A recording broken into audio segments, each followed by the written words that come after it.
Good morning students. आज हम नया चैप्टर स्टार्ट करेंगे, structure of the atom. Atoms and molecules are the building blocks of the matter. जितने भी matter होते हैं उनका जो बिल्डिंग ब्लॉक होता है वो एटम्स और मॉलिक्यूल्स होते हैं। The existence of different kind of matter around us is due to the different type of atoms and molecules present in it. देखिए, हमारे आसपास काफ़ी अलग अलग तरीके के मैटर मिलते हैं। उनमें मेन डिफरेंसेस क्या होते हैं? उनमें मेन डिफरेंसेस उनके एटम और मॉलिक्यूल्स में होते हैं। जितने अलग अलग तरह के हमें मैटर हमारे अराउंड देखने को मिलते हैं उनमें क्या होते हैं, उतने ही अलग अलग तरह के एटम्स और मॉलिक्यूल्स यूज्ड हुए होते हैं उनके बनाने में। For a long time it was thought that the atoms are indivisible so they do not have an inner structure. देखिए, काफ़ी टाइम तक हम यही सोचते रहे कि एटम जो है वो इनडिविजिबल है, उसको हम फर्दर डिवाइड नहीं कर सकते हैं, इसलिए उसके इनर स्ट्रक्चर के बारे में कभी किसी ने सोचा ही नहीं। We now know that atoms are divisible and they do have the inner structure. अब हम जानते हैं कि जो एटम्स होते हैं वो डिविजिबल होते हैं और उनका भी इनर स्ट्रक्चर होता है। अच्छा, अब देखिए, atoms have smaller particles in them which are called sub atomic particles. Atoms के अंदर जो स्मॉलर पार्टिकल्स होते हैं उन्हें हम क्या बोलते हैं? सब एटॉमिक पार्टिकल्स बोलते हैं।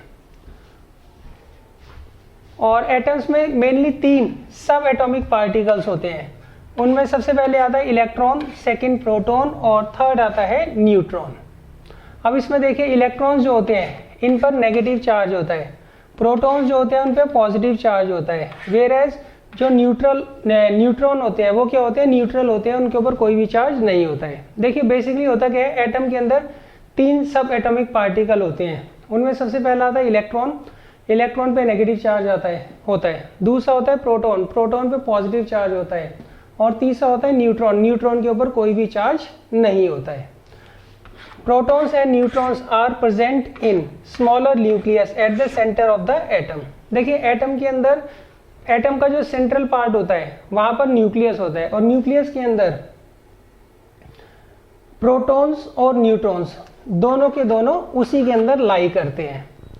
और न्यूक्लियस के बाहर शेल्स होती हैं, उन शेल्स के अंदर इलेक्ट्रॉन्स जो होते हैं वो तेजी से रिवॉल्व करते हैं। तो देखिए, 3 सब एटॉमिक पार्टिकल्स हमें पढ़ने हैं। सबसे पहला electron, then proton, then neutron. इनमें से इलेक्ट्रॉन जो होते हैं वो न्यूक्लियस के बाद शेल्स के अंदर तेजी से क्या करते हैं? रिवॉल्व करते रहते हैं। वाइल प्रोटॉन्स और न्यूट्रॉन्स जो होते हैं वो एटम के लगभग सेंटर में न्यूक्लियस होता है, वहां पर वो क्या करते हैं? लाई करते हैं।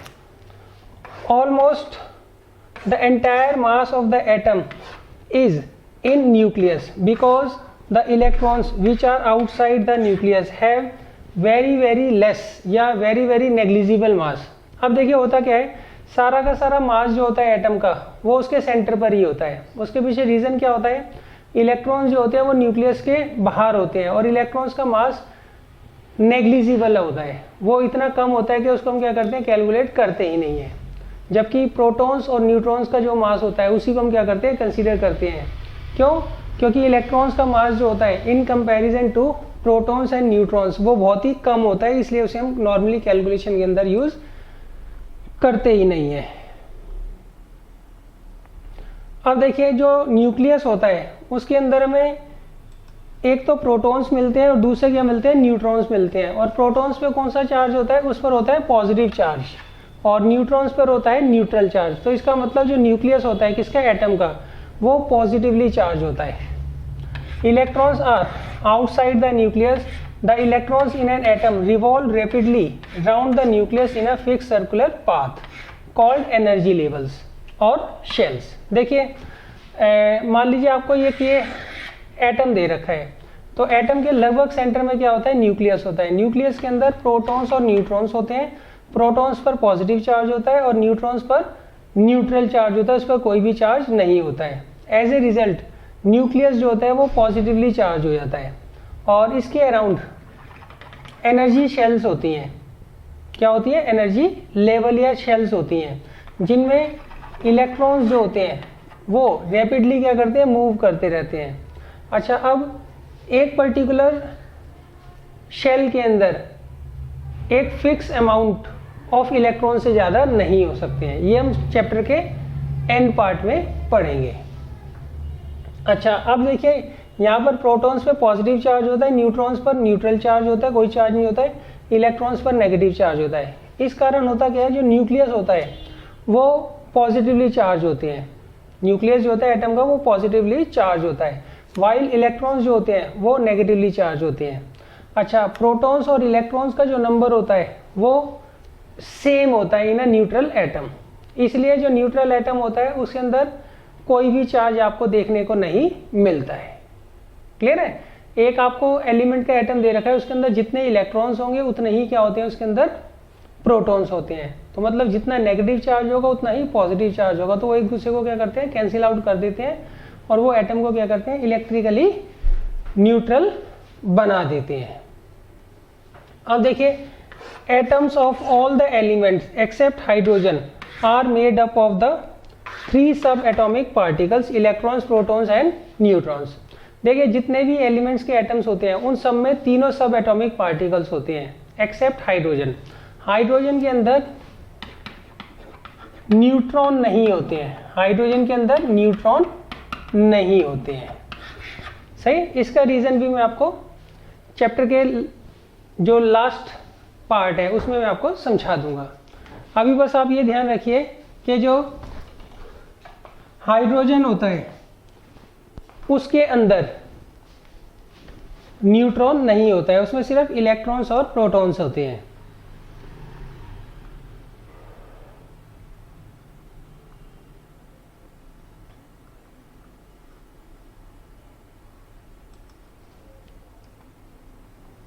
अब देखिए, अब मैं आपको एक छोटा सा एक्सपेरिमेंट बता रहा हूं। If we rub a comb in dry hair, मान लीजिए आप जो है अपने ड्राई हेयर में क्या करते हैं, कंघी करते हैं।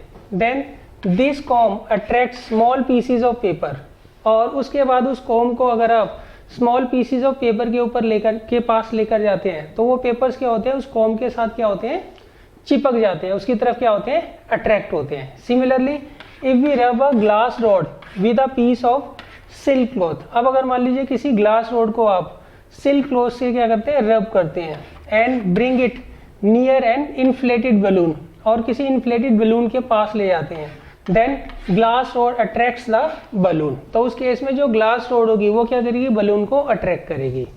तो देखिए, इसमें मैं आपको पहला वाला जो एक्सपेरिमेंट है उसको थोड़ा ढंग से समझा देता हूँ। इसमें मैंने कहा if we rub a comb in a dry hair, मान लीजिए आप ड्राई हेयर में जो है कॉम्ब करते हैं, उस कॉम्ब को जब आप छोटे छोटे कागज के पीसीस के पास लेकर जाते हैं तो वो कागज के पीसीस क्या होते हैं, कॉम्ब के साथ चिपक जाते हैं, वो उसके साथ क्या होते हैं, अट्रैक्ट हो जाते हैं। अच्छा, अब एक और एक्सपेरिमेंट है, वो भी आप देख लीजिए। अगर आप ग्लास रोड को रब करते हैं किससे, सिल्क क्लॉथ के साथ, तो उस केस में क्या होगा, जो ग्लास रोड होगी उसको अगर आप किसी इन्फ्लेटेड बलून के पास लेकर जाएंगे तो वो बलून जो होगा वो उसकी तरफ क्या होगा, अट्रैक्ट होगा। सही। अब देखिए इसके पीछे रीजन क्या होता है वो आप समझ लीजिए। We know that an electrically charge object can attract an uncharge object. देखिए, इससे पहले आप ये समझ लीजिए, जितने भी इलेक्ट्रिकली चार्ज ऑब्जेक्ट होते हैं वो अनचार्ज ऑब्जेक्ट्स को क्या करते हैं, अट्रैक्ट कर लेते हैं। This means that on rubbing with dry hair a comb gets an electric charge, and on rubbing with silk cloth a glass rod also gets a electric charge. अब देखिए होता क्या है, जब भी आप कॉम्ब को ड्राई हेयर के अंदर क्या करते हैं, मारते हैं या कॉम्ब करते हैं, तो उस केस में क्या होता है, जो कॉम्ब होती है वो क्या होती है, इलेक्ट्रिकली चार्ज हो जाती है। इसलिए वो इलेक्ट्रिकली न्यूट्रल जो पीस होते हैं पेपर के, उसको क्या करती है, अपनी तरफ अट्रैक्ट कर लेती है। तो इसके पीछे सिंपल सा रीजन है, जब भी आप कॉम्ब करेंगे ड्राई हेयर में तो कॉम्ब जो होती है वो इलेक्ट्रिकली चार्ज हो जाती है। इस कारण वो इलेक्ट्रिकली न्यूट्रल जो पीस ऑफ पेपर होते हैं उनको क्या करती है, अपनी तरफ अट्रैक्ट कर लेती है।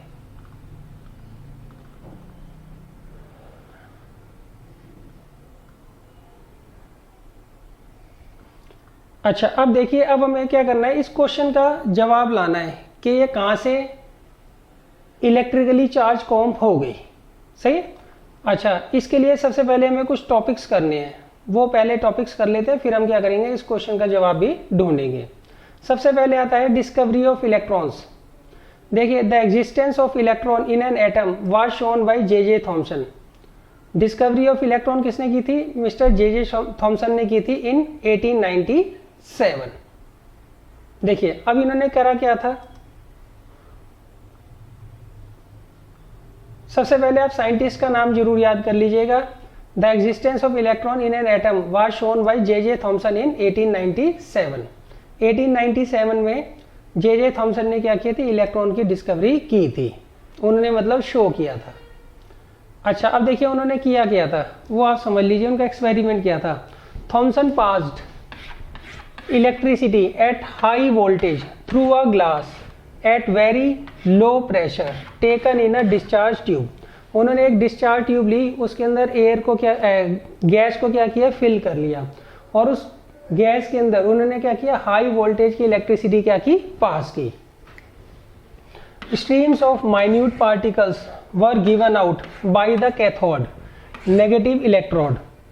These streams of particles are called cathode rays. तो उस कारण हुआ क्या, वहां पर स्ट्रीम ऑफ माइन्यूट पार्टिकल्स जो है वो रिलीज हुई, कहां पर, किसके द्वारा, कैथोड के द्वारा। क्लियर है? कैथोड क्या होता है, जो नेगेटिव इलेक्ट्रोड होता है उसे हम क्या बोलते हैं, कैथोड बोलते हैं। These stream of particles are called cathode rays. और ये जो छोटे छोटे स्ट्रीम थे पार्टिकल्स के जो निकले थे, इन्हीं को हम क्या बोलते हैं, कैथोड रेस बोलते हैं। Because they came out of cathode, क्योंकि ये कैथोड से क्या करते हैं, निकलते हैं। अच्छा, अब देखिए, the mass and charge of cathode ray particles does not depend on the nature of the glass gas taken in a discharge tube. अब उन्होंने क्या किया, अलग अलग बदल कर गैसेस को क्या किया, डिस्चार्ज ट्यूब के अंदर फिल किया, और सेम एक्सपेरिमेंट उन्होंने रिपीट किया। तो उन्होंने ये देखा, जो मास उन्होंने निकाला, मास और चार्ज निकाला किसका, कैथोड रेस का, वो कभी भी गैस के ऊपर डिपेंड नहीं कर रहा था, वो हर बार सेम आ रहा था। क्लियर है?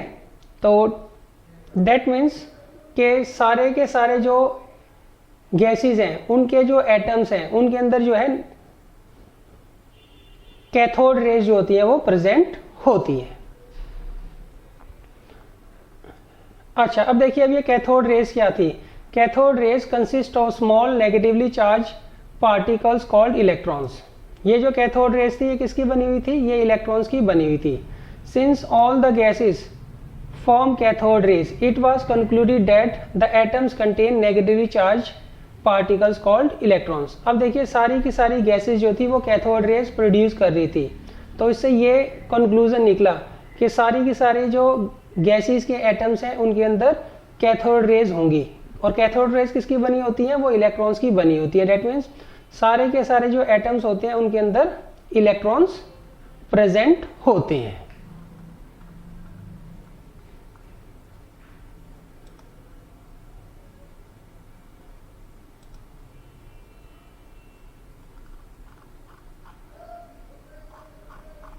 अब देखिए, ये मैं एक्सपेरिमेंट आपको थोड़ा सा बता देता हूं दोबारा से।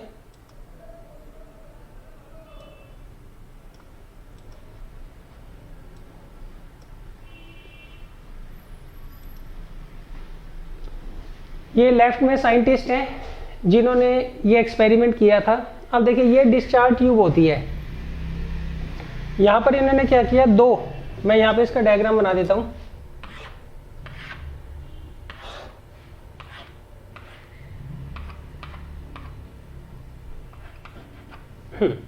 ये डिस्चार्ज ट्यूब है, सही। इसमें उन्होंने क्या किया, सबसे पहले गैस को फिल कर दिया, अलग अलग गैसेस उन्होंने क्या की थी, फिल की थी, और यहां पर दो मेटेलिक प्लेट लगा दी।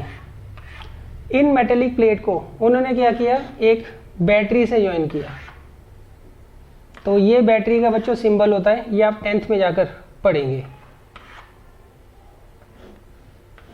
सही है। ये जो छोटा डंडा होता है ये नेगेटिव टर्मिनल को शो करता है, और ये जो बड़ा डंडा होता है ये पॉजिटिव टर्मिनल को क्या करता है, शो करता है।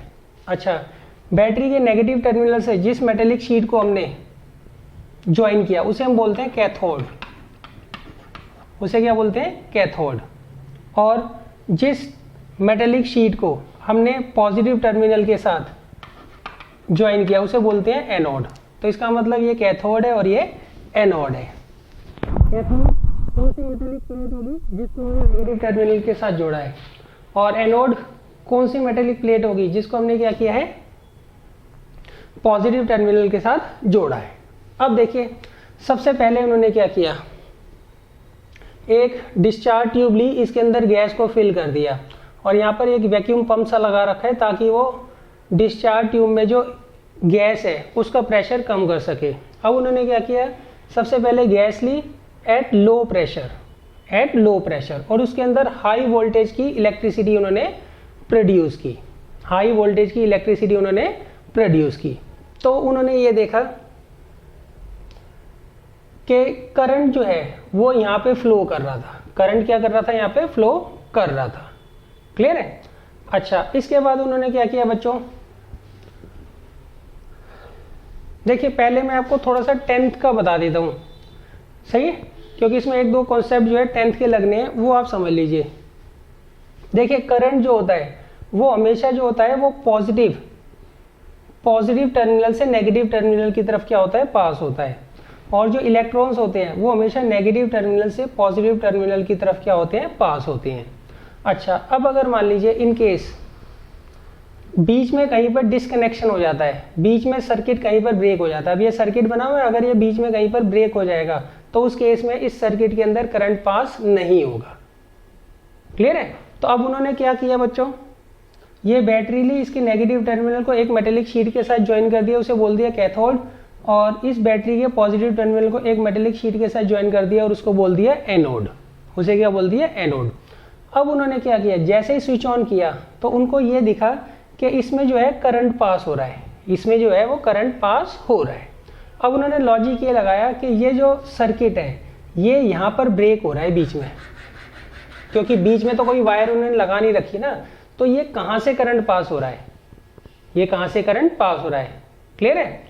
जैसे ही उन्होंने स्विच ऑन किया तो उनको ये दिखा कि इस सर्किट के अंदर जो है करंट पास हो रहा है, तो उन्होंने लॉजिक ये लगाया, ये जो सर्किट है, सही है, ये जो वायर्स हैं ये मेटेलिक शीट से हमने ज्वाइन कर रखे, बीच में तो कोई वायर हमने लगाई नहीं रखी ना, तो ये करंट क्यों पास हो रहा है, ये करंट क्यों पास हो रहा है, इसके उन्होंने पहले लॉजिक ढूंढा। उन्होंने ये सोचा कि जरूर ना जरूर यहाँ पर कोई पार्टिकल्स जो हैं प्रोड्यूस हो रहे हैं जो कि इस सर्किट को क्या कर रहे हैं, कंबाइन कर रहे हैं, इस सर्किट को क्या कर रहे हैं, कंबाइन कर रहे हैं। क्यों, हमने वायर्स को क्या कर रखा है, यहाँ पे मेटेलिक शीट के साथ ज्वाइन कर रखा है और यहाँ पर कोई वायर है नहीं, तब भी करंट पास हो रहा है, दैट मीन्स यहाँ पर कोई ना कोई पार्टिकल्स जो है वो प्रोड्यूस हो रहे हैं।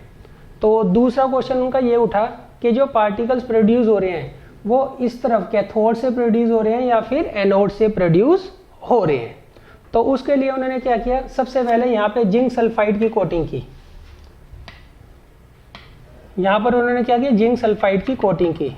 जिंक सल्फाइड क्या होता है, ये फ्लोरोसेंट कोटिंग होती है, सही है, और फ्लोरोसेंट कोटिंग के ऊपर जब भी आप किसी चीज़ को स्ट्राइक करते हैं तो वो क्या होती है, चमक, वो क्या करती है, ब्राइटनेस जो है वो प्रोड्यूस करती है, वो क्या करती है, लाइट जो है वो प्रोड्यूस करती है। तो सबसे पहले उन्होंने क्या किया, यहाँ पर एक फ्लोरोसेंट की कोटिंग कर दी और यहाँ पर बीच में इस मेटेलिक शीट को काट दिया, इस मेटेलिक शीट को बीच में से काट दिया।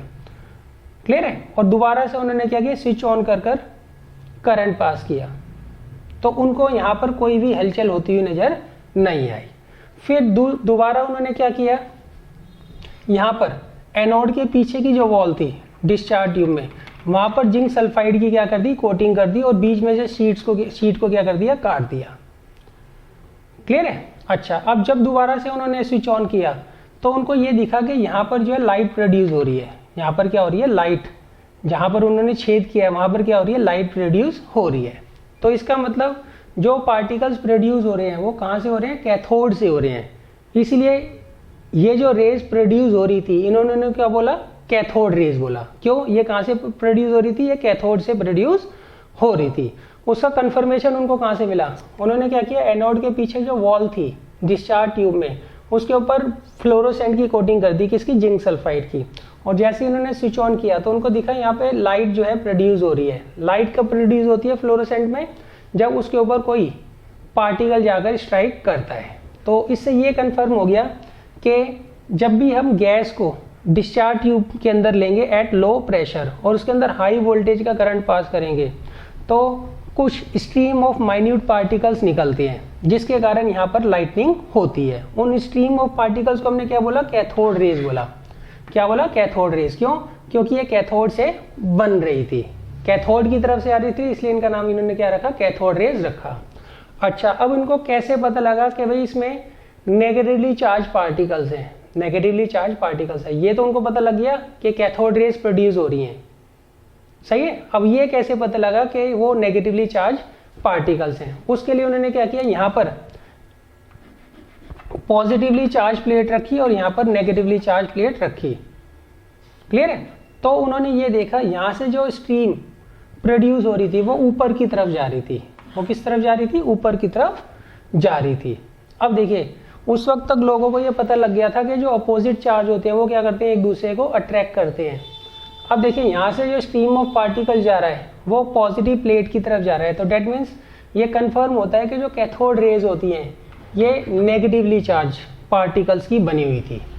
ये किसकी बनी हुई थी? नेगेटिवली चार्ज पार्टिकल्स की बनी हुई थी। उसके बाद इन्होंने एक दो और एक्सपेरिमेंट किए, उससे उनको ये पता लगा कि ये जो कैथोड रेज हैं जो नेगेटिवली चार्ज पार्टिकल से बनी हुई है ये स्ट्रेट लाइन में क्या करती हैं, ट्रेवल करती हैं। ये सारा का सारा बच्चों एक्सपेरिमेंट आपकी 11th क्लास में है, 9th क्लास में सिर्फ आपको स्टेटमेंट याद करनी है, सही। फिर भी मैं आपको समझा रहा हूँ। अच्छा, और उसके बाद उन्होंने क्या किया, कुछ और एक्सपेरिमेंट किए और उससे इन ये जो कैथोड रेज जिन पार्टिकल से बने हुए हैं उसका चार्ज और मास क्या किया उन्होंने फाइंड आउट कर लिया। तो इस तरीके से इलेक्ट्रॉन्स की डिस्कवरी हुई। किसने की थी बच्चों? ये की थी जे थॉमसन ने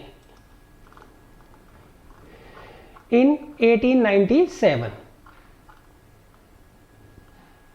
अच्छा, अब इन्होंने क्या किया, यही एक्सपेरिमेंट अलग अलग गैसेस के साथ किया तो सबके साथ सेम रिजल्ट आ रहा था। सबके साथ क्या आ रहा था? सेम रिजल्ट आ रहा था। तो उससे उन्होंने ये कंक्लूड किया जितने भी एलिमेंट्स होते हैं उन सबके पार्टिकल्स के अंदर क्या होते हैं, नेगेटिवली चार्ज पार्टिकल्स होते हैं। बाद में उसका नाम उन्होंने इलेक्ट्रॉन्स रख दिया। अब देखिए, अब हम इलेक्ट्रॉन्स की डेफिनेशन पढ़ सकते हैं, बना सकते हैं अपनी तरफ से। The electron is a negatively charge particle found in the atoms of all the elements. Electrons क्या होते हैं? ये नेगेटिवली चार्ज पार्टिकल्स होते हैं और ये सारे के सारे एटम्स में, सारे के सारे एलिमेंट्स के एटम्स में हमें देखने को मिलते हैं। The electrons are located outside the nucleus in an atom. Electrons जो होते हैं ये आउटसाइड द न्यूक्लियस होते हैं। अच्छा, only hydrogen atom contains one electron. सिर्फ हाइड्रोजन का जो एटम होता है उसमें सिर्फ एक इलेक्ट्रॉन होता है। उसके अलावा जितने भी एलिमेंट्स होते हैं उनके जो एटम्स होते हैं उनमें एक से ज़्यादा इलेक्ट्रॉन्स होते हैं। An electron is usually represented by the symbol e. इसे हम ई के सिंबल से क्या करते हैं, रिप्रेजेंट करते हैं। ऊपर हम यहाँ पर क्या करते हैं, पावर में माइनस लिख देते हैं, सही। क्यों? माइनस का साइन जो होता है वो इसके नेगेटिवली चार्ज होने को इंडिकेट करता है, क्योंकि इसके ऊपर नेगेटिव चार्ज होता है। अब देखिए, इसके बाद आता है mass of electron. The mass of N electron is about 1/1840 of the mass of the hydrogen atom. आप हाइड्रोजन एटम का मास निकाल लीजिए, उसको 1840 से डिवाइड कर दीजिए, तो उससे हमें क्या मिल जाएगा, इलेक्ट्रॉन का मास मिल जाएगा। हाइड्रोजन जो होता है वो लाइटेस्ट एलिमेंट है, उसका जो एटम होता है सबसे हल्का होता है, और उसका भी अगर आप 1 × 1840 से मल्टीप्लाई करेंगे तो उससे आपको क्या मिल जाता है, इलेक्ट्रॉन का मास मिल जाता है। तो डेट मीन्स इलेक्ट्रॉन का मास जो होता है वो बहुत ही कम होता है, इतना ज़्यादा कम होता है कि उसको हम कैलकुलेशन में यूज़ नहीं करते हैं। अच्छा, अब देखिए, the absolute mass of electron is however. जो एब्सोल्यूट एग्जैक्ट मास जो होता है इलेक्ट्रॉन का वो होता है 9 × 10⁻⁻28 ग्राम। तो ये आप लर्न कर लीजिएगा, जो मास होता है एक इलेक्ट्रॉन का वो होता है 9 × 10⁻⁻28 ग्राम, और ये इतना कम होता है कि हम इसे नॉर्मली कैलकुलेशन में कंसीडर करते ही नहीं हैं, तो इलेक्ट्रॉन का जो मास होता है उसको हम क्या मानते हैं, 0 यूनिट मानकर चलते हैं, जबकि इसका एब्सोल्यूट मास कितना होता है, 9 × 10⁻⁻28 ग्राम। अब इसके बाद आता है चार्ज ऑफ एन इलेक्ट्रॉन। एक इलेक्ट्रॉन पे कितना चार्ज होता है, चार्ज ऑन इलेक्ट्रॉन होता है 1.6 × 10⁻⁻19 कूलम। कूलम इसकी ऐसा यूनिट होती है जिसमें हम चार्ज को मेजर करते हैं, सही। और ये क्या होता है, नेगेटिवली चार्ज होता है। तो चार्ज ऑन इलेक्ट्रॉन कितना होता है, -1.6 × 10⁻⁻19 कूलम। अच्छा, अब इसको हम कैलकुलेशन इजी करने के लिए -1 यूनिट भी मान लेते हैं। अगर आप कूलम में देखेंगे तो इतना चार्ज होता है, माइनस का 1.6 × 10⁻⁻19 कूलम। और अगर आप इसको देखते हैं किसमें, यूनिट में, तो क्या होता है, -1 यूनिट होता है। -1 यूनिट जो होता है इसके ऊपर। अब बचे नेक्स्ट डिस्कवरी ऑफ प्रोटॉन, कि प्रोटॉन की डिस्कवरी कैसे हुई। तो सबसे पहले तो आपको ये देखना है किस ईयर में हुई और किस साइंटिस्ट ने इसकी डिस्कवरी की।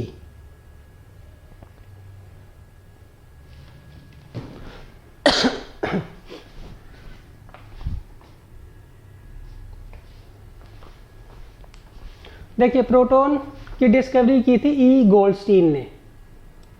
किसने की थी बच्चों, ई गोल्डस्टीन ने। अच्छा, इनका जो एक्सपेरिमेंट था वो भी पिछले एक्सपेरिमेंट की तरह ही था लगभग। When Goldstein pass electricity at high voltage through a gas at very low pressure taken in a discharge tube, stream of heavy particles were given out by the anode. These stream of particles are called anode rays. इन्हें हम क्या बोलते हैं, anode rays बोलते हैं। Anode rays consist of positively charged particles. The mass and charge of anode rays particles depends on the nature of the glass taken in a discharge tube.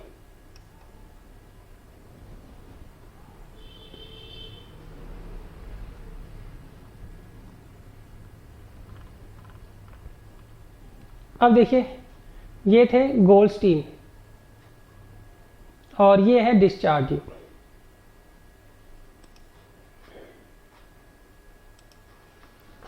देखिए, इनका experiment भी जो था वो पहले वाले एक्सपेरिमेंट से मिलता जुलता ही था।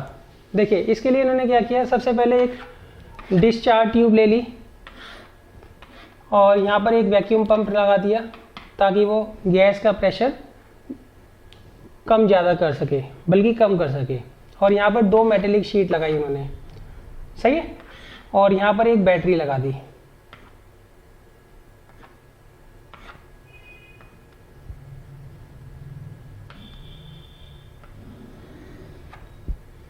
सही, ये पॉजिटिव टर्मिनल बैटरी का और ये नेगेटिव टर्मिनल है। नेगेटिव टर्मिनल को जिस मेटेलिक शीट से जोड़ोगे उसे बोलते हैं हम कैथोड, और पॉजिटिव को जिससे जोड़ोगे उसे बोलोगे एनोड। क्लियर है। अच्छा, अब देखिए इन्होंने क्या किया, सबसे पहले यहाँ पर गैस ले ली और उस गैस के अंदर इन्होंने क्या किया, हाई वोल्टेज की इलेक्ट्रिसिटी पास की। तो सबसे पहले उन्होंने देखा कि यहाँ पे इधर की तरफ, एनोड की तरफ, सही, वही पहले वाला एक्सपेरिमेंट उन्होंने किया था। एनोड की तरफ जो है वो कैथोड रेज क्या हुई, प्रोड्यूस हुई। एनोड की तरफ क्या हुई, कैथोड रेज प्रोड्यूस हुई। और जब सारी की सारी कैथोड रेज प्रोड्यूस हो गई, उसके बाद उन्होंने देखा इस साइड पर भी क्या हो रही थी,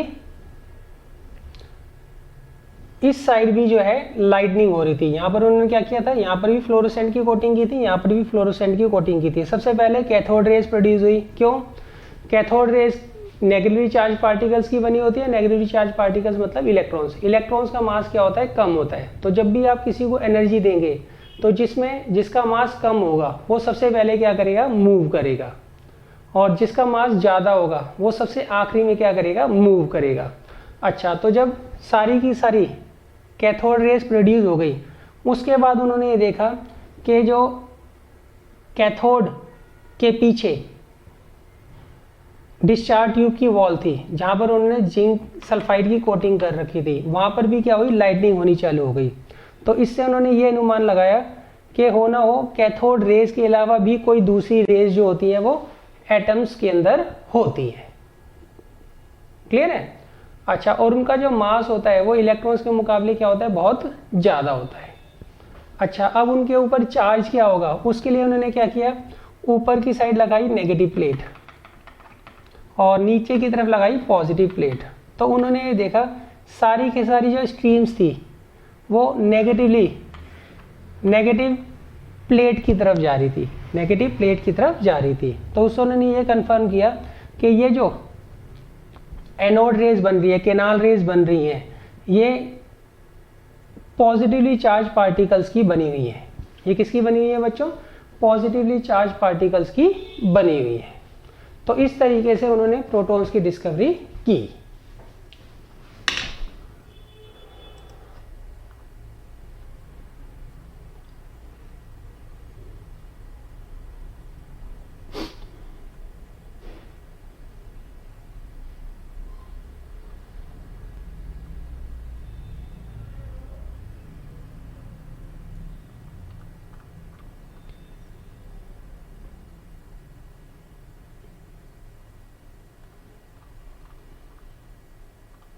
अब देखिए इसके बाद हम प्रोटॉन्स को कैसे डिफाइन कर सकते हैं। The proton is a positively charge particles found in atoms of all the elements. Protons जो होते हैं ये पॉजिटिवली चार्ज पार्टिकल्स होते हैं जो सारे के सारे एलिमेंट्स के एटम्स में आपको देखने को मिल जाते हैं। प्रोटॉन्स जो होते हैं ये न्यूक्लियस के अंदर क्या होते हैं, लोकेटेड होते हैं। और इसके अलावा हाइड्रोजन जो होता है वो इकलौता ऐसा एलिमेंट है जिसमें सिर्फ एक प्रोटॉन होता है। इसके अलावा जितने भी एलिमेंट्स होते हैं उनके एटम्स में एक से ज़्यादा प्रोटॉन्स होते हैं। इसका सिंबल होता है P positive, P for proton, और पॉजिटिव पावर में हमने जो पॉजिटिव लिख रखा है वो चार्ज के कारण लिख रखा है। अब आता है mass of proton. The proton is actually A hydrogen atom which has lost its electron. देखिए प्रोटॉन को आप ये कह सकते हो, प्रोटॉन जो होता है वो हाइड्रोजन एटम होता है जिसमें से इलेक्ट्रॉन को हम क्या करते हैं, रिमूव कर लेते हैं। इसका जो मास होता है 1840 टाइम्स होता है किसका, मास ऑफ इलेक्ट्रॉन का। मतलब आपको मास ऑफ इलेक्ट्रॉन अगर पता है उसको 1840 टाइम्स से मल्टीप्लाई करोगे तो मास आ जाएगा किसका, प्रोटॉन का। एक्चुअल में इसका मास होता है 1.6 इंटू 10 की पावर -24 ग्राम। नेक्स्ट आता है charge of a proton. Proton पे वही चार्ज होता है जो इलेक्ट्रॉन्स पर होता है, मगर इस पे क्या होता है, पॉजिटिव चार्ज होता है। और वो किसके बराबर है, 1.6 इंटू 10 की पावर -19 कूलम। अच्छा, अब इसको कैलकुलेशन को इजी करने के लिए हम +1 यूनिट चार्ज भी इसके ऊपर लिख देते हैं। अगर आपको एब्सोल्यूट चेक करना है कितना होता है चार्ज, तो वो होता है 1.6 इंटू 10 की पावर -19 कूलम। कैलकुलेशन इजी करने के लिए इसे हम +1 मानकर चलते हैं।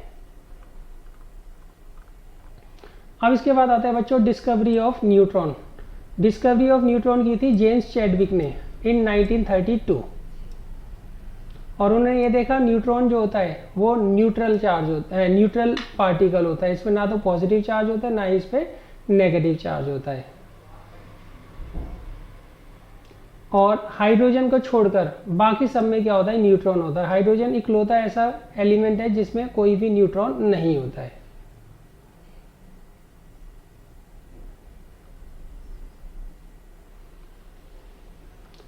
Neutron is represented by the symbol n, और इसको हम सिंबल n से क्या करते हैं, रिप्रेजेंट करते हैं। अब आता है कैरेक्टरिस्टिक्स ऑफ न्यूट्रॉन।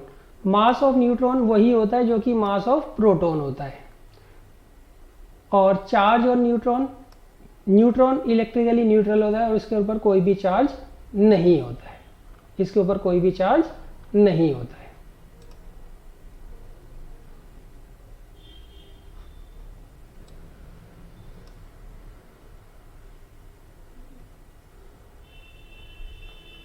अब देखिए इसके बाद आता है comparison between proton, neutron and electron. अब हमें क्या करना है, कंपैरिजन करना है किस किस का, प्रोटॉन, न्यूट्रॉन और इलेक्ट्रॉन का। देखिए प्रोटॉन का जो मास होता है वो हम लेते हैं 1 यूनिट। कितना लेते हैं, 1 यूनिट। और न्यूट्रॉन का जो मास होता है वो भी हम लेते हैं 1 यूनिट। और इलेक्ट्रॉन का जो मास होता है वो होता है 1/1840 यूनिट, तो इसको हम 0 यूनिट भी मान लेते हैं। एक्चुअल में ग्राम में जो इसका मास होता है वो अलग होता है, मगर कैलकुलेशन ईजी करने के लिए उसको हम क्या करते हैं, यूनिट में कन्वर्ट कर लेते हैं। तो प्रोटॉन पर मास कितना होगा 1 यूनिट, न्यूट्रॉन पे कितना मास होगा 1 यूनिट, और इलेक्ट्रॉन पे मास कितना होता है 1/1840 यूनिट, दैट मीन्स 0 यूनिट हम इसको मान लेते हैं। क्लियर है? ये रिलेटिव मास है बच्चों, जो एब्सोल्यूट या एक्चुअल मास है वो ग्राम में मैंने आपको बता ही दिया है, वो आप याद कर लेना, मगर उसको हम कैलकुलेशन में यूज़ नहीं करते हैं। फिर आता है रिलेटिव चार्ज। प्रोटॉन पे कितना चार्ज होता है बच्चों कूलम में, 1.6 × 10⁻⁻19 कूलम, मगर उसे हम कैलकुलेशन में यूज़ नहीं करते हैं क्योंकि वो मुश्किल पड़ता है। उसकी जगह हम यूनिट करते हैं, तो इस पर कितना चार्ज होता है +1 यूनिट क्या होता है इसके ऊपर चार्ज होता है। न्यूट्रॉन पे कोई चार्ज नहीं होता है, और इलेक्ट्रॉन पे कितना चार्ज होता है -1.6 × 10⁻⁻19 कूलम होता है, सही, मगर वो उसका एब्सोल्यूट चार्ज होता है। मगर हमें यहाँ पे क्या करना है, रिलेटिव चार्ज याद करना है। रिलेटिव चार्ज इस पे कितना होता है -1 यूनिट। अब देखिए लोकेशन ऑफ द एटम, यहाँ पर प्रोटॉन्स और न्यूट्रॉन्स जो होते हैं वो न्यूक्लियस के अंदर लोकेट करते हैं, वाइल जो इलेक्ट्रॉन्स होते हैं वो न्यूक्लियस के बाहर जो शेल्स होती हैं उसमें तेजी से क्या करते हैं, रिवॉल्व करते हैं। तो उनकी लोकेशन क्या होगी बच्चों, आउटसाइड द न्यूक्लियस। अच्छा, अब देखिए एक आप एग्जांपल देख लीजिए, एटॉमिक नंबर और एटॉमिक मास। देखिए मैं आपको कार्बन का एग्जांपल ले रहा हूं। कार्बन में न्यूट्रॉन्स जो होते हैं वो होते हैं 7, सॉरी न्यूट्रॉन होते हैं 6, इलेक्ट्रॉन होते हैं 6 और प्रोटॉन होते हैं 6। क्लियर है? अब देखिए जब आपको इसका एटॉमिक नंबर निकालना है, एटॉमिक नंबर ऑफ कार्बन, तो हम ये देखते हैं कि इसमें नंबर ऑफ प्रोटॉन्स और नंबर ऑफ प्रोटॉन्स और इलेक्ट्रॉन्स कितने हैं, वो कितने हैं 6। तो इसलिए इसका जो एटॉमिक नंबर होगा वो क्या होगा 6 होगा। एटॉमिक नंबर का मतलब होता है नंबर ऑफ इलेक्ट्रॉन्स और protons present in neutral atom of an element. सही है, जो न्यूट्रल एलिमेंट होगा किसका, कार्बन का, उसके अंदर क्या होंगे 6 तो इलेक्ट्रॉन्स होते हैं, 6 ही इसमें प्रोटॉन्स होते हैं। जितने भी न्यूट्रल एटम्स आप देखोगे उनमें नंबर ऑफ इलेक्ट्रॉन्स और प्रोटॉन्स हमेशा सेम होते हैं, तो इसलिए इसका जो एटॉमिक नंबर होता है वो क्या होता है 6 होता है। अब आता है मास नंबर या एटॉमिक मास बोल लीजिए। देखिए एटॉमिक मास में हम क्या करते हैं, जो इलेक्ट्रॉन होता है इसको हम कंसीडर नहीं करते हैं। क्यों? इलेक्ट्रॉन का मास इतना कम होता है कि हम उसको इग्नोर कर देते हैं, उसको हम कैलकुलेशन में क्या करते हैं, यूज करते ही नहीं है। न्यूट्रॉन पे कितना मास होता है 1 यूनिट, प्रोटॉन पे कितना मास होता है 1 यूनिट, तो 6 + 6 कितना आ जाएगा 12 यूनिट क्या होगा इसका एटॉमिक मास होगा। और एटॉमिक नंबर कितना होता है 6। तो ये आप ध्यान रखिए, जब भी आप एटॉमिक मास निकालेंगे तो वो रिलेटिव एटॉमिक मास होता है। वो क्या होता है, रिलेटिव एटॉमिक मास होता है, और उसमें हम जो मास होता है इलेक्ट्रॉन का उसको कभी भी कंसीडर नहीं करते हैं। क्यों? उसमें मास इतना कम होता है कि उसको हम नेग्लेक्ट कर चलते हैं। तो जब भी आपको एटॉमिक मास निकालना होगा तो उसके लिए हम क्या करेंगे, नंबर ऑफ इलेक्ट्रॉन्स और नंबर ऑफ प्रोटॉन्स को ऐड कर लेंगे, सॉरी नंबर ऑफ प्रोटॉन्स और नंबर ऑफ न्यूट्रॉन्स को ऐड कर लेंगे। और जब भी आपको एटॉमिक नंबर निकालना होगा उसके लिए हम देखेंगे जो न्यूट्रल एटम है उसमें कितने इलेक्ट्रॉन्स या प्रोटॉन्स हैं। जितने इलेक्ट्रॉन्स या प्रोटॉन्स होंगे उतना ही उसका क्या होगा, एटॉमिक नंबर होगा।